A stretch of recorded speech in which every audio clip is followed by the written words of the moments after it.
Meet Colin Menzies, one of life's good blokes, and a key part of what made our evening at Jim's hut, perched above the Ahaura River, so memorable. Before rigor mortis and I hit the road, Colin was keen to check out the drone and see if there were any trout cruising around. And there was.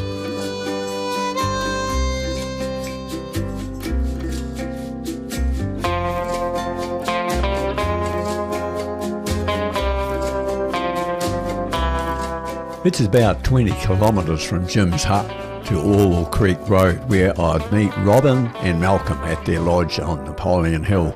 My plan was to drop my gear at the lodge, ride the Napoleon Hill track, then loop back via the main road to collect it. After that, I'd head over Arthur's Pass and find a place to stay. Somewhere I could recharge the drone batteries and regroup for the next leg. I stay a lot with Colin and Robin struck me as genuinely pleasant and easygoing, and I was impressed by the work they put into keeping Napoleon Hill track open. The modest maintenance fee they ask for the privilege is more than fair. The four-wheel drive track that crosses their property is one of the most unique and well-loved in New Zealand, and spending time chatting with them was genuinely enlightening. It's a shame that some riders bypass the courtesy of dropping in, while others enter from the opposite direction and don't stop on the way out. I'm not sure how long that kind of access can last. Closing it off to the uninvited would be all too easy. It's as hot as hell now, it's very muggy, and that's the time, nearly 1:30, so I better rattle my dags, as they're saying. The weather was warm and calm through Moana and Lake Brunner, and rigor mortis was humming along like a pensioner on a mobility scooter with a turbo kit. I was enjoying the ride, knowing the next day would serve up the kind of terrain I could sink my teeth into, proper backcountry goodness. I had no inkling where I would stay, and I was on a mission. Scenic, sure, but for me it was more tourist mode than adventure riding. Still, bundle it all together and you've got yourself an adventure holiday.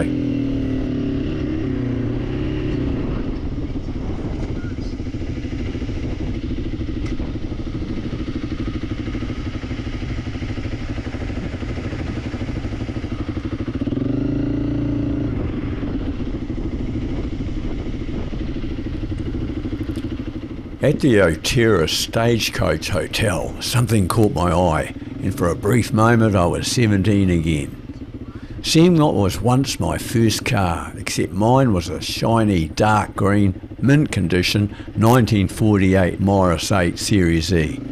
I swapped it for a 1955 Triumph 650.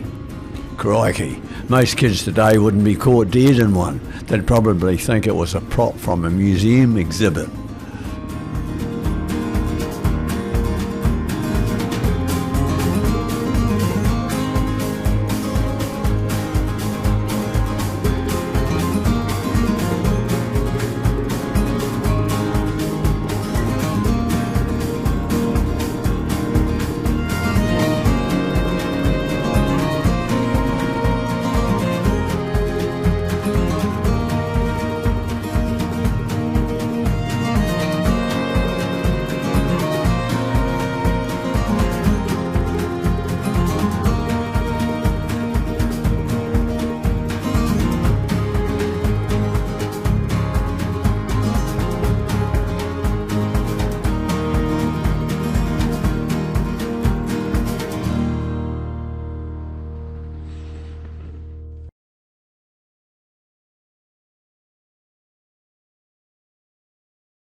Good morning, guys.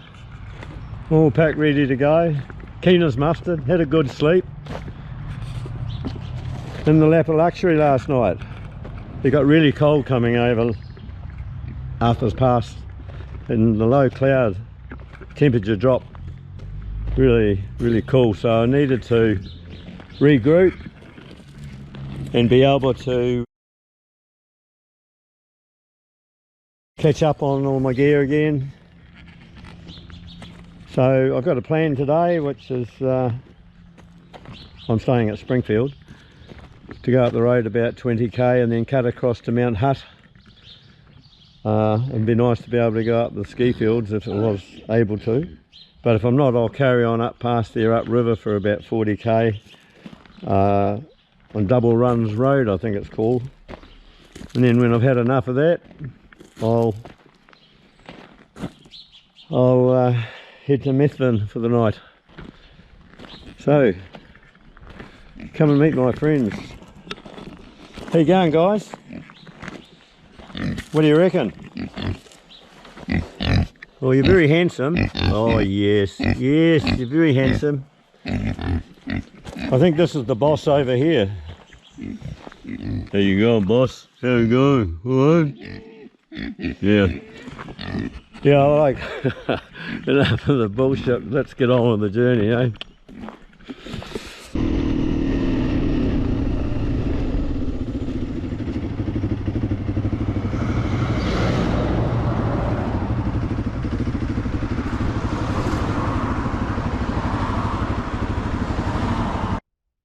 Right, this is Lyndon Road, and as you can see, it's dry, so as long as it's not raining, it's going to be a fabulous day. So let's get into it.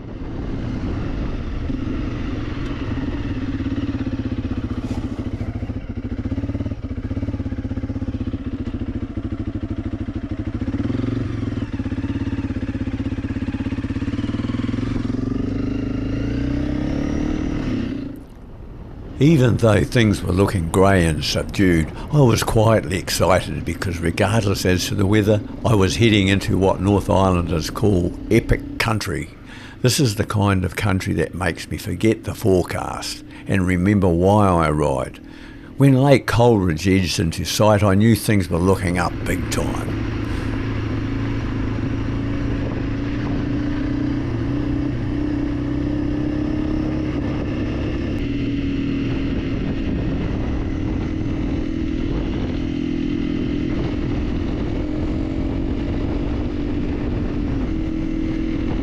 Near Lake Coleridge, I bumped into an international rider on a CF Moto 800. He came across as well grounded and we enjoyed a good yarn. He'd seen some cracking country, reinforcing how much of the South Island I'd love to poke around in. Looks like you've been up to no good. Yeah. Oh, it's still quite freezing. What's it like up there? What did you see? Oh, not very difficult. You can go to the river. There's some river crossing, but I found it too difficult. So yeah. But yeah, it's a nice road. Bike going well? Yeah. Nice. Nice setup. What about you? Well, time for a break. Yeah, I need to... So what's your plans today? I'm gonna go to Hunmer Springs, staying in camp, and tomorrow I'm gonna go to Rainbow Road. Yes. Oh, cool. I'll turn this off then. We'll have a bit of privacy. All right. Catch you later. See you.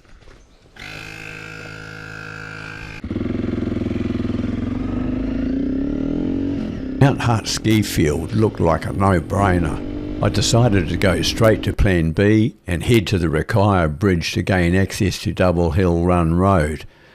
That would take me up the Rakaia River to where it meets the Matthias River, and I'll see what happens there.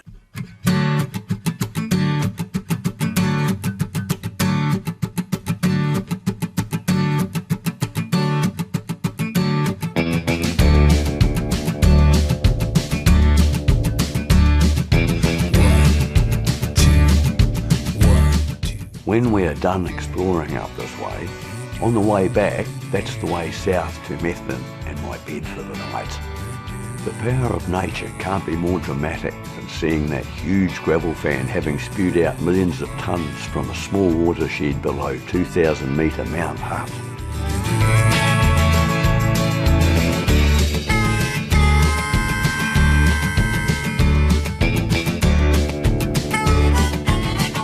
Yep, this is big river country where 3 or 4 major rivers flow out of the Southern Alps onto the Canterbury Plains, which makes for some of the best adventure riding in New Zealand.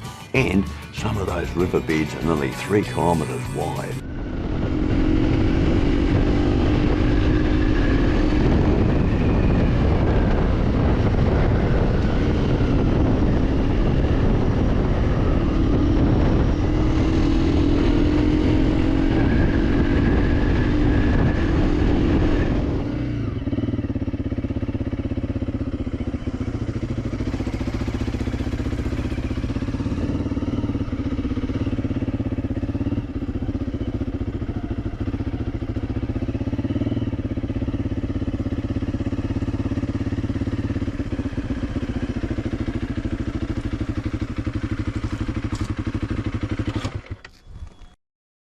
I waved to a couple of guys down on the riverbed with their bikes, and then my thoughts crossed to the last time I was on this bridge. Last time I came down here, on my way to Methven, it wasn't smooth, it was Dark as Hade's armpit, and liquid sunshine was washing the thick gravel road. It was bad enough looking like a wet banana, and I didn't want to grow gills as well. I turned back. This is the Rakaia River. The Wilberforce River flows into it 37 kilometres upriver. That's only the beginning because the Wilberforce hasn't seen the last of me. I'll be back.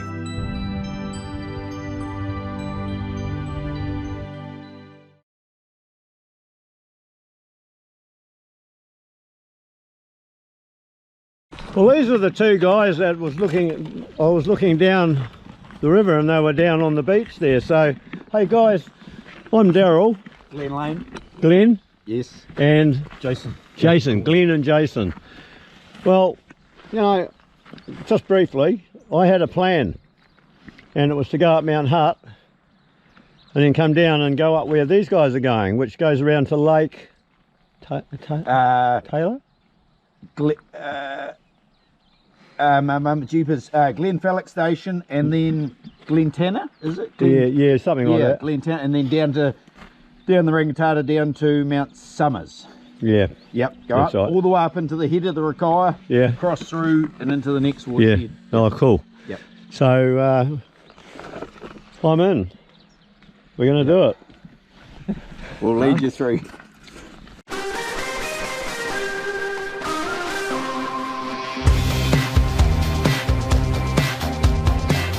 On the south side of the Rakaia River, the farmland was nothing short of phenomenal. Something to do with being on the sunny side, I guess.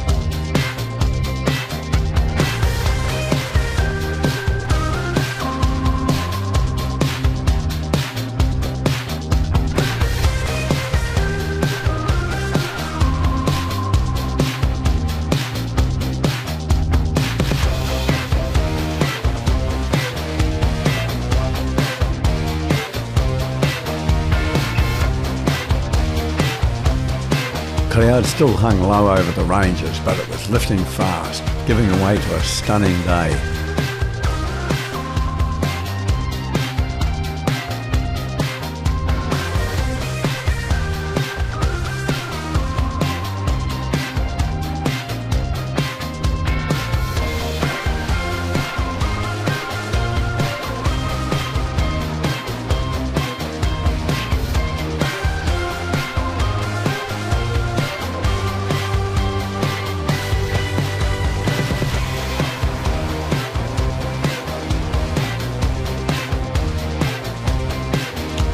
Whoa! Judging by the tyre track, I wasn't the only one to overshoot the corner.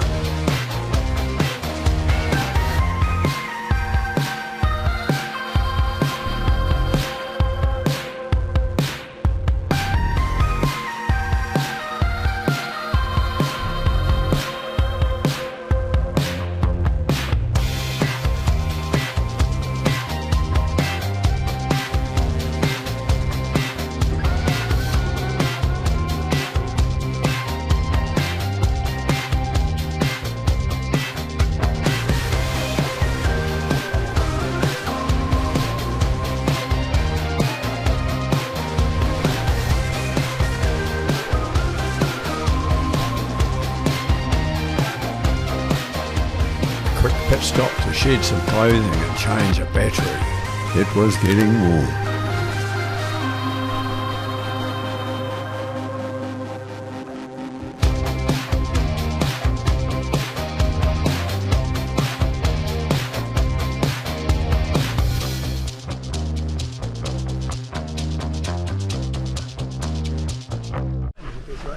Yeah. It was not on the forecast. Having the Springs last night, and there was the guys in there were saying got real drop. Yeah, well, was up here and through over into Lake Heron. Yeah. Yeah, Lake Heron, that's right. Yes. Yeah, I know the one. I can picture it. I came in from the other end to the end of the lake. Yes. Yeah. Yeah. But this valley's strange here. It's got a real low saddle that drops you into the next watershed, eh? Yeah. Not many valleys in the South Island have that. Yeah. Where you can get into the head of it and then easily cut through, yeah. So these guys have done it before with the dusty butt was coming down from Taupo, and this is one of their routes, correct? Yes. Yeah. We paid our $25 and were on our way.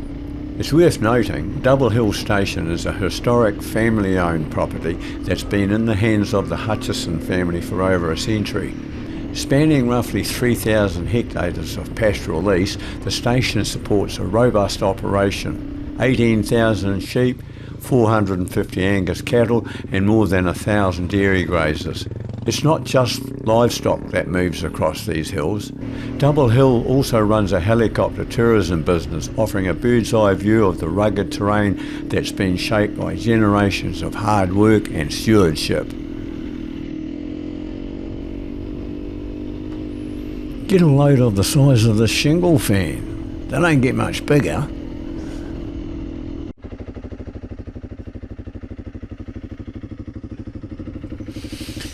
Continuing from here up to the low saddle, we followed the last of the Rakaia River before eventually turning south, which would drop down into the lake stream catchment, which ultimately flows into Lake Heron. Meantime, Rigor Mortis and I were having heaps of fun, and to be honest, a seed was slowly germinating that an extra 15 horsepower would be a godsend without getting a heavier bike than the 300. I was swaying towards a DRZ 400E, especially after riding across the Mackley River from Denniston with the two DRZ 400s that Trevor and Howard rode. Watch this space. And I couldn't complain about Rigor Mortis's handling, because the weight of full touring gear and these conditions is precisely what the suspension has been set up for.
What amazing country. Look at that.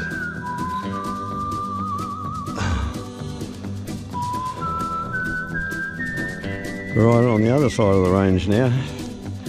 I had to stop for a drink. These guys are set up and have a drink while they're running, but I'm not set up that way. I'm not supposed to be racing. I've just left Jason and Glen after a solid ride together. They were waiting for a few mates they'd planned to meet up with. Funny the lengths we go to for a phone signal out here. I left them to it and continued on to Lake Heron.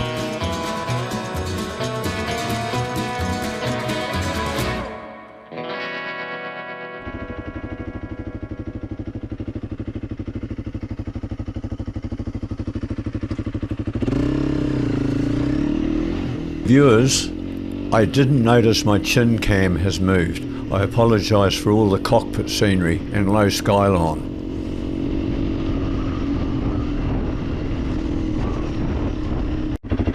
Well, who would have thought it turned out as good as this? How lucky can you be? They say you make your own luck, but I think there was a lot of luck there.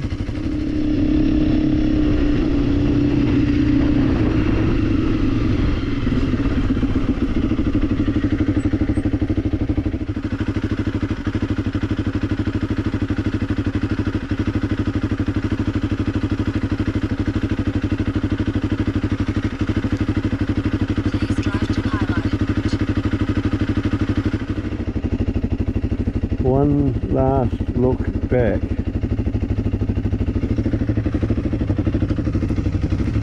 Yeah.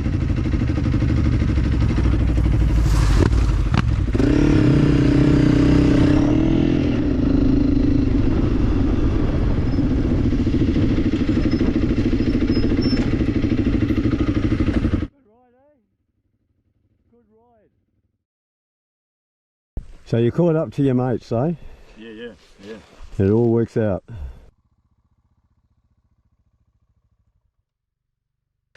Really appreciated your company, guys, and the ride.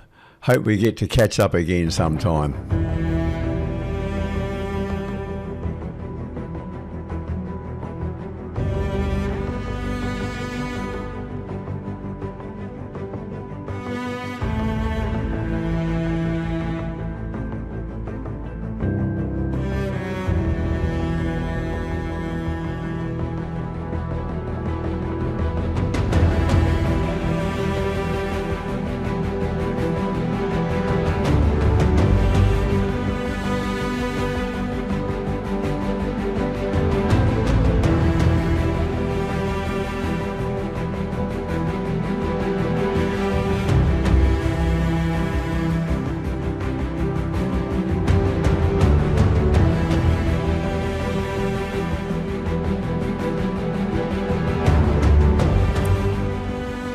With a drone shot of Lake Heron safely in the bag and a moment to myself, I found space to reflect on how many moments had come together since departing Springfield this morning. The day just kept getting better, especially what followed after meeting Glen and Jason at the Rakaia Bridge. Just 16 kilometres remained along the Heron-Hakatere Road to the Ashburton Gorge turn-off.